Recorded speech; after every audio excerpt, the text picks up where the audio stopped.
Nell'estate del 1990 l'Italia intera sognava le sue notti magiche, convinta di un destino trionfale, ma quel sogno si infranse a un passo dal traguardo, lasciando solo l'amaro sapore di un'occasione sprecata. Quello che sarebbe dovuto essere l'inizio di un'era gloriosa si trasformò invece nel primo atto di un lento declino. Mentre la squadra cercava di ripartire in vista dell'Europeo del 1992, dietro le quinte si scatenava l'inferno. Più che una spedizione sportiva, le qualificazioni diventarono teatro di una guerra di nervi. Da un lato il CT Azeglio Vicini, il generale leale, il padre putativo e la guida protettiva della sua giovane armata. E dall'altro Antonio Matarrese, il re assoluto della FIGC, un impetuoso signore medievale che governava il regno con il peso dell'oro e l'arma del potere politico, pronto a colpire anche a mezzo stampa ogni passo falso del proprio CT. Veleni e frecciate pubbliche parlano di un allenatore ormai abbandonato al proprio destino. Quella che state per ascoltare è la cronaca di un naufragio annunciato, la storia di come una delle rose più forti del mondo sia sprofondata nel caos, scivolando in un brutto divorzio che condannò l'Italia all'esilio più impensabile, assistere agli europei svedesi da semplice spettatrice. Questa è la storia dell'Italia 91-92, quando le notti magiche divennero notti tragiche. Ma prima di iniziare il video, come al solito, ti invito ad iscriverti al canale. Questa è la community degli amanti del calcio vintage, il calcio che fu. Qua si parla del calcio anni 70, 80, 90, il calcio che ci ha cresciuto, quel calcio che ci è stato raccontato dai nostri padri. Quindi per sostenere il canale ti chiedo soltanto di iscriverti e mettere un like. Ma già che ci siamo vi faccio anche due domande. La prima, quali furono i giocatori emarginati dalle nazionali di vicini che più avreste voluto vedere come titolari fissi? La seconda, quali sono le storie della nazionale italiana che più vorreste ascoltare su questo canale? E non mi dite USA 94 e il mondiale del 2006 perché quelle storie sappiamo a memoria. Qualcosa di diverso, qualcosa di meno raccontato, vedete voi. Proponete, che a me diverte raccontare le storie che consigliate voi, non quelle che vorrebbe l'algoritmo. Comunque, banda alle ciance e andiamo al video.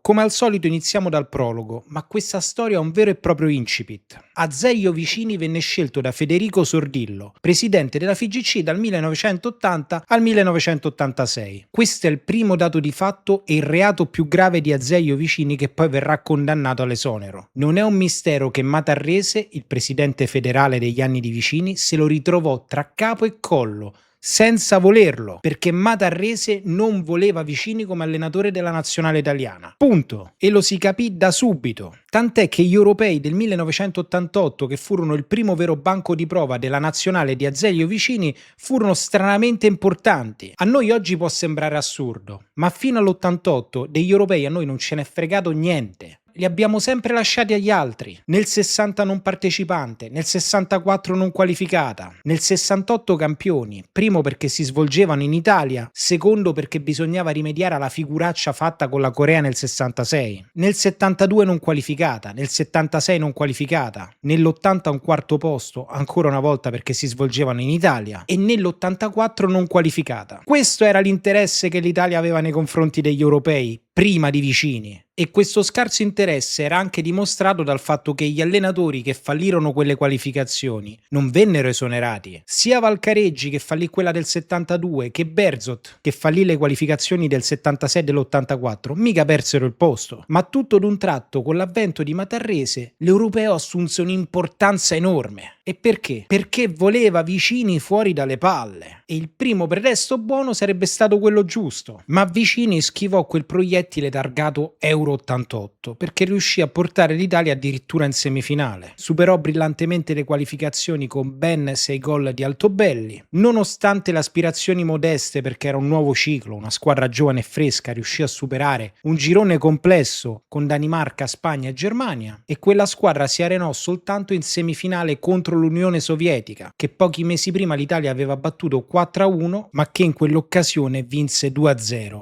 con grande merito del grande grande CT sovietico Lobanovskij. Comunque il primo proiettile venne schivato. Azeglio Vicini 1, Antonio Matarrese niente. Il secondo proiettile non tardò ad arrivare e cadde proprio in concomitanza con il mondiale del 1990. Non vi racconterò tutta la storia del torneo, altrimenti il video finirà col durare 2 ore, ma tutti sapranno che l'epopea delle notti magiche terminerà soltanto in semifinale con lo sciagurato errore di Zenga e il conseguente gol di Caniggia. L'Italia di Vicini non sfigurò perché non perse neanche una partita e quello di Caniggia fu il primo gol subito in tutta la competizione. Ciò nonostante quella visione sfumata della Coppa del Mondo che si trasformò in pochi minuti in un miraggio, lasciò federazione e tifosi con l'amaro in bocca per un'occasione persa, perché quel mondiale sembrava proprio alla portata dell'Italia. Quindi da una parte Vicini non si poteva dire avesse fatto errori marchiani, perché alla fine raggiunse un terzo posto, anche se poi analizzando quel mondiale del 90 di errori ne troveremmo tantissimi. Perché non hai messo Vierkovut su Maradona? Però allo stesso tempo c'era quest'alone di insoddisfazione, quest'ombra di frustrazione che in qualche modo aveva ricaricato la faretra di Matarrese pronta a scoccare le sue frecce verso Azeglio Vicini. E infatti qua voglio raccontarvi uno scambio di battute molto interessante tra Matarrese e Vicini, riportato dal giornalista Stefano Boldrini dell'Unità. Questa la si potrebbe definire come una vera e propria guerra a mezzo stampa. La semifinale con l'Argentina ci fu il 3 luglio del 1990. Il 26 luglio, quindi 3 settimane dopo, Matarrese durante il Consiglio federale dirà: i grandi tecnici evitano la nazionale. In questo modo chiarì 2 punti. Il primo che avrebbe voluto un altro tecnico, il secondo che Vicini non fosse un grande tecnico. Il 21 agosto, quindi un mesetto dopo, arrivò la risposta di Vicini. Parafrasando, lui denunciò presunti abusi, torti arbitrali, che secondo lui la nazionale subì durante il mondiale del 90 e aggiunse un ergo. E vi spiego questo ergo. Il discorso era: non siamo stati tutelati come federazione, ergo il presidente federale non è all'altezza di rappresentare la federazione italiana, perché al mondiale ci prendono a pesci in faccia. Senza dirlo espressamente, il CT lanciò un'accusa molto grave a Matarrese. Tu, Antonio Matarrese, non hai tutto il potere politico che pensi di avere. Sei un bossetto di provincia. Fuori dai confini nazionali non conti niente. Quindi non criticare il tecnico se tu conti quanto il 2 di coppe quando regni a bastoni. Ma voi potreste obiettare che queste parole non dette rappresentino solo delle congetture, ma Stefano Boldrini dell'Unità fornì un quadro completo di questa faida e infatti ci riporta anche l'ennesima risposta di Matarrese, che disse: Vicini è stato fortunato ad aver detto certe cose mentre io ero a New York, pensi piuttosto a trovare un rimedio per la serenità. Il mio aiuto si chiama stipendio. Il CT è scivolato su una buccia di banana ed è l'ultima che gli concedo. Allora soffermiamoci un attimo su quest'ultima frase. Innanzitutto Matarrese disse: fortunato che io stavo a New York, perché se stava a Bari o a Roma che faceva? Lo prendeva a pizze? Che poi era ovvio che la dichiarazione non rimandasse ad una minaccia. Ma Matarrese era così, era un personaggio arrogante e soprattutto molte delle sue dichiarazioni si prestavano ad un ampio raggio di interpretazioni. Quindi questo atteggiamento da padre padrone del calcio in un modo o nell'altro lo esercitava e Vicini questo non lo tollerava. Nonostante fosse acqua cheta, non era uno che con Matarrese abbassava la testa tanto facilmente. Comunque io vi voglio far notare anche un'altra cosa. Matarrese in quell'occasione dell'8 di settembre disse: Vicini è scivolato su una buccia di banana e una settimana dopo Vicini scivolò sul balcone, finì oltre la ringhiera, cadde da un'altezza di 3 metri e fortunatamente si ruppe solo una caviglia. Che botta di culo, poteva rompersi la noce del capocollo, ma Matarrese gli aveva fatto la macumba. Un altro che quando te passa davanti te devi toccare le palle. E forse quella caduta fu pure provvidenziale per Vicini, perché Matarrese voleva cacciarlo. Non poteva farlo perché era arrivato al terzo posto, quindi diciamo che tentennava, ma poi proprio nel mezzo della faida questo è cascato pure giù dal balcone e quindi Matarrese ci ha messo una pietra sopra, ha detto vabbè non lo posso più cacciare, la stampa mi distrugge se caccio questo che è pure cascato di sotto. Insomma, in un modo o nell'altro quella faida si concluse con un nulla di fatto, però aleggiava questa insoddisfazione che vi ho più volte citato, anche perché Matarrese voleva prendere Sacchi. Il Milan ormai era a fine ciclo, i giocatori non sopportavano più i metodi di Arrigo e Berlusconi voleva liberarsi con classe del tecnico che gli aveva fatto vincere vincere tanti trofei. Il modo migliore sarebbe stato piazzarlo proprio in un posto di potere, ovvero la nazionale italiana. Da stratega politico quella era la soluzione ottimale, perché garantiva al presidente del Milan anche un controllo sulla prestigiosa nazionale italiana. Avrebbe messo un suo uomo di fiducia in un ruolo cardine della federazione. Poi Matarrese era titillato dal cambiamento, anzi era combattuto. Da una parte avrebbe voluto Trapattoni, che si era detto disponibile a sedersi sulla panchina della nazionale. Dall'altra avrebbe voluto seguire la moda del cambiamento di Sacchi, che per alcuni fu una ventata d'aria fresca, ma che per altri fu una sorta di epidemia. Tanti club cercarono con scarsa fortuna di seguire il modello di Sacchi. Due esempi tra tutti: l'Inter prese Enrico e la Juventus prese Maifredi, ma questi allenatori non vennero protetti come Sacchi e soprattutto non gli vennero dati i giocatori che vennero dati a Sacchi, il cui successo è storicamente riconosciuto principalmente per le vittorie in campo internazionale, anche se su quelle Coppe dei Campioni si potrebbe parlare e dire molto perché furono delle coppe particolari, ma la sua immagine venne soprattutto costruita dalla macchina mediatica di Berlusconi. Fu lui a suggerire la narrazione di Sacchi come modello del nuovo, di esempio da seguire per l'Italia e di unica opzione valida per ottenere un calcio vincente. Era ovviamente un'esagerazione mediatica, anche perché, mia opinione personale che non vale niente, secondo me se quel Milan fosse stato affidato a Maifredi avrebbe comunque vinto quelle Coppe dei Campioni. Ma questa è solo una provocazione, io non voglio dire che Sacchi fosse scarso, io voglio dire soltanto che la sua immagine venne pompata dai media e probabilmente questa immagine lo schiacciò anche professionalmente. Tante premure da parte della stampa non vennero rivolte nei confronti di Maifredi o di Enrico, e ve lo dico, per me Maifredi è uno dei grandi incompresi del calcio di quegli anni. Comunque torniamo alla nazionale.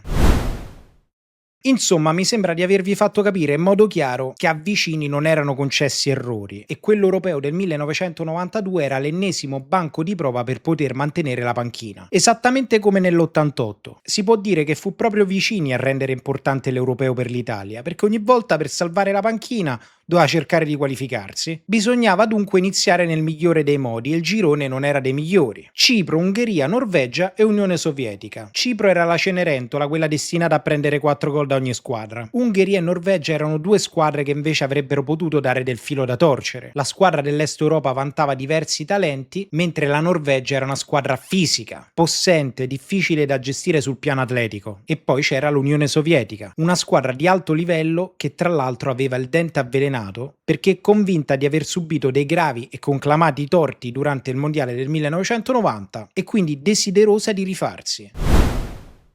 La squadra con cui Vicini si presentò alle qualificazioni non è che fosse vecchia, ma era comunque a fine ciclo. Tanti di quei giocatori abbandoneranno la nazionale nel giro di poco tempo o diventeranno marginali. Infatti negli anni successivi non vedremo più, o al limite vedremo soltanto a mozzichi e bocconi, Tacconi, Vierkovod, Ancelotti, Zenga, De Agostini, Bergomi, Ferri, che non si sa perché venisse preferito a Vierkovod, Vialli, Giannini, Mancini, Grippa. Insomma, questa diaspora vi dà la misura del disastro cui andiamo ad assistere. Questi furono gli effetti di queste qualificazioni andate in malora. E le qualificazioni partirono subito male. Il 17 ottobre ci fu la prima partita, Ungheria-Italia. L'11 iniziale vedeva Zenga in porta, Bergomi, Ferri, De Agostini e Baresi in difesa, Donadoni, Marocchi, De Napoli a centrocampo, Giannini dietro le due punte, Schillaci e Baggio. Giocando in condizioni meteorologiche avverse al Népstadium di Budapest, l'Italia si ritrovò presto in svantaggio. Laszlo Disl sovrastò la difesa italiana, battendo Zenga con un colpo di testa preciso. Addirittura l'Ungheria avrebbe potuto fare un secondo gol quando un insolito errore di Franco Baresi concesse un pericoloso contropiede 3 contro 2 che finì con un tiro di Kovacs che fortunatamente Zenga riuscì a parare con un guizzo distinto. Solo nel secondo tempo l'Italia riuscì a trovare il pareggio quando Fernando De Napoli venne atterrato in area con conseguente calcio di rigore trasformato da Baggio. Insomma, durante quella partita la squadra di Vicini tentò in tutti i modi di andare all'attacco, scoprendo il fianco al contropiede ungherese. Vicini dovette ringraziare Zenga perché una sconfitta alla prima partita sarebbe stata ancora più drammatica del pareggio, ovviamente. La seconda partita già fu più tesa, perché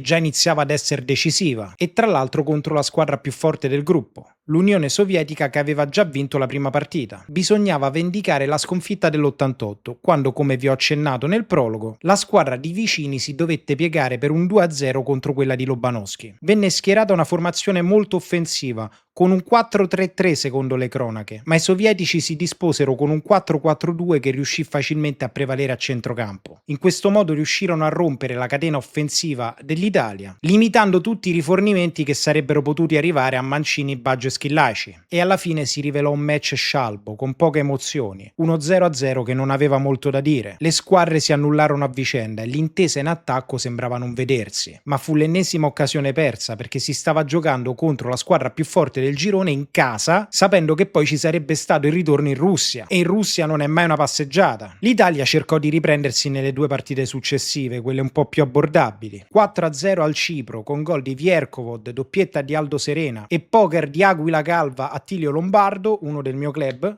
E dopodiché, lanciata da questa vittoria, l'Italia affrontò anche l'Ungheria come quarto match, vincendo 3-1 con una spettacolare doppietta di Donadoni e tris di Vialli. Insomma, sembrava che fosse ancora possibile salvare capra e cavoli. Si arriva dunque alla partita del 5 giugno del 1991.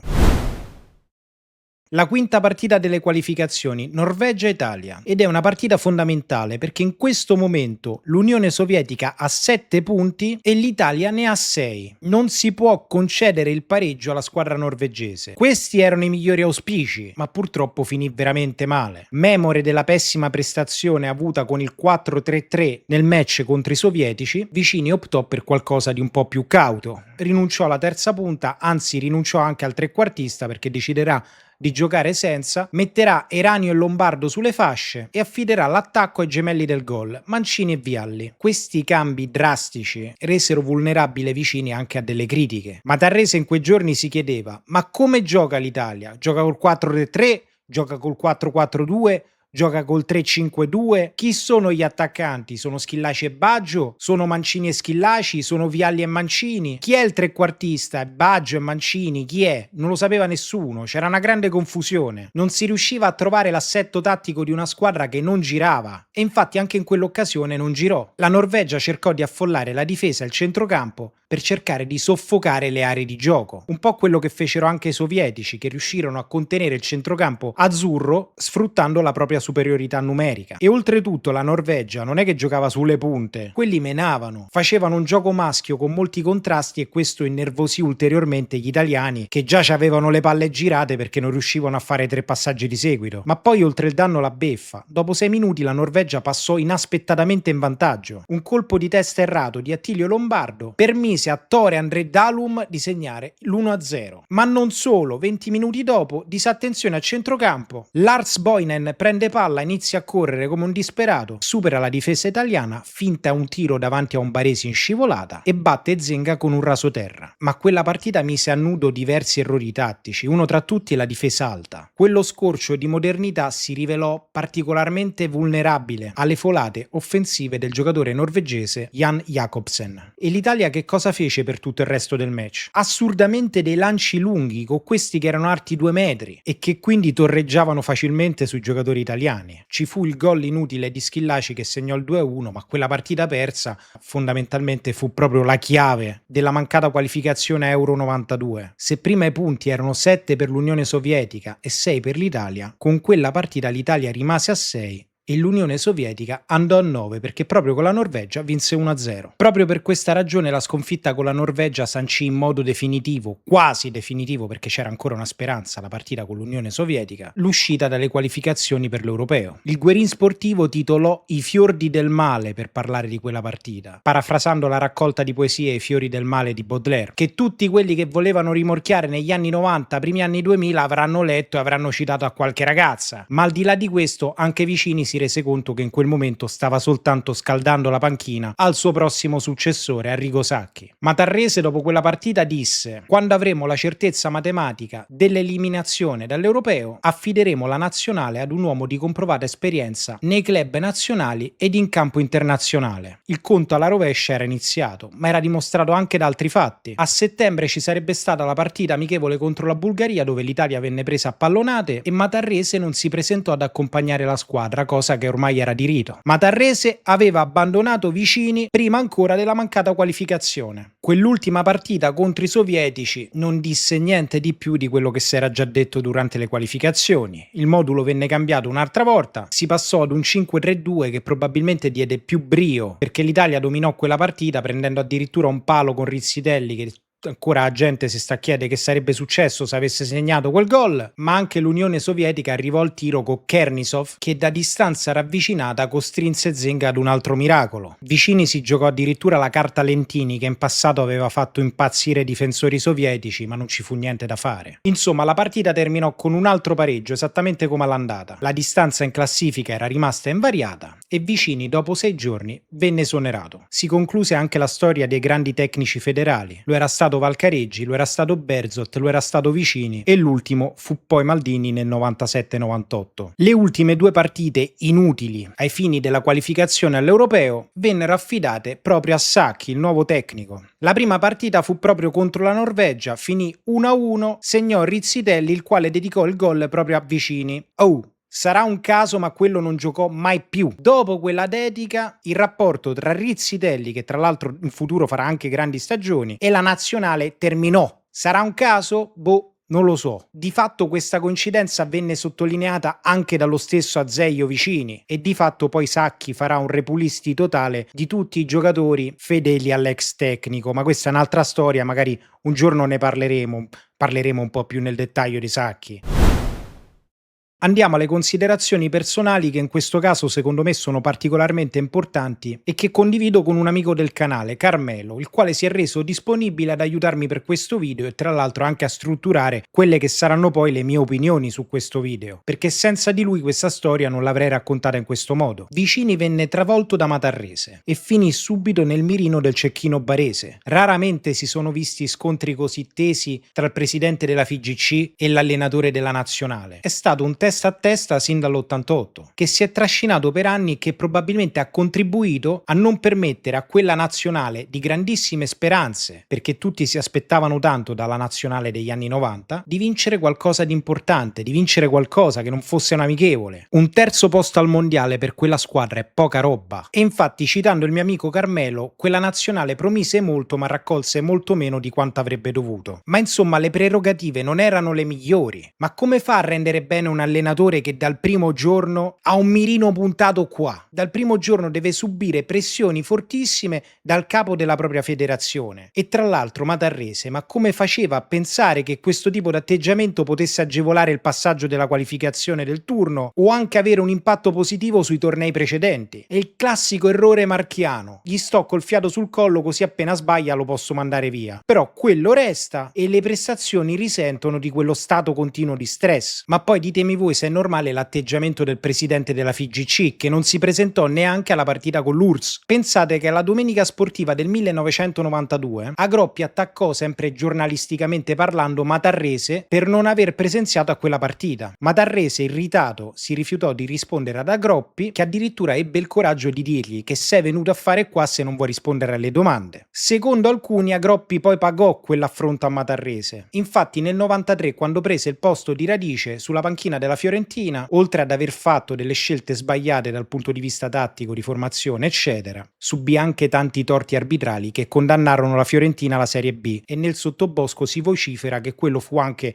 un effetto della causa primaria, ovvero aver sfidato il potere di Matarrese. Quindi Matarrese, per usare un eufemismo, non era un presidente piacevole da avere in federazione. Ma non è che Vicini non avesse responsabilità, anzi ne aveva tante. Intanto partiamo col fatto che ho una grande stima di Vicini come uomo. Era un signore, era uno che rappresentava bene la nazionale italiana ed era un grande padre per i giocatori che non si limitava ad allenare, ma ai quali cercava di dare qualcosa in più dal punto di vista umano. Questo lo dissero tutti. Quindi mettiamo l'uomo da parte e parliamo dell'allenatore. Vicini come allenatore fu un genio? No. Non fu un genio. Detto ciò, non fu neanche un cattivo allenatore, ma quella squadra avrebbe potuto ottenere di più. Durante quelle qualificazioni cambiò almeno 3 moduli.